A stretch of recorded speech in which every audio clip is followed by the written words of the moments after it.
All right, NFL bye weeks are coming up, and as with every season, we're going to start hearing all these different types of trends and angles as it relates to these bye weeks.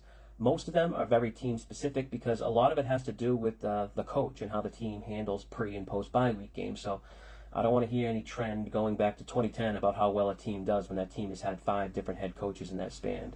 If there's no logical, easily explainable reason as to why a trend exists, it's just noise. Now, one of the most important factors when it comes to bye weeks is when they happen, not just what week or point of the season, but if we're talking about post bye week, the team's current form matters. Teams playing well probably don't benefit from having a bye week as much, besides it being a break in their routine and the flow of their playing well.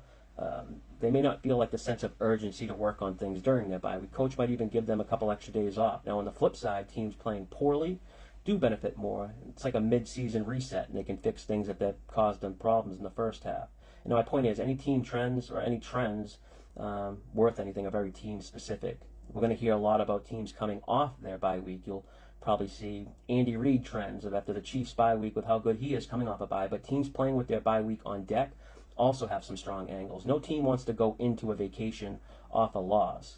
Players may tough out some injuries knowing they'll have more time to recover after. Carrying a win into a bye week is nice, but how about a divisional win? That'd be even better. Since 2015, teams playing a divisional opponent with their bye week on deck, they're 67% against the spread. Unfortunately, no teams match this trend in week 4. There's 4 teams who have a bye in week 5: Steelers, Bears, Packers, and Falcons.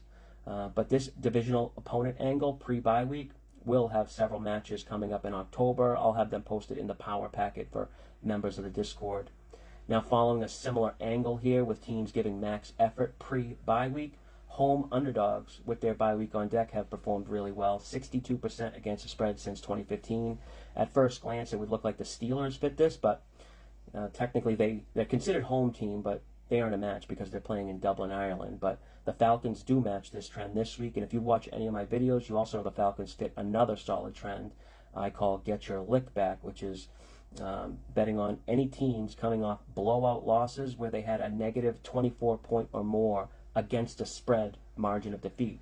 This is a 59% against the spread angle. The Bears fit this trend last week and won outright. And just to be clear, this doesn't mean a loss of 24 points or more. This is an against the spread margin loss of 24 points or more. So, for example, a team that's, say, like plus 7-point underdogs, if they lost by 27 points, that's technically only a 20-point against the spread margin loss. They would need to lose by 31 points or more for it to qualify as a trend.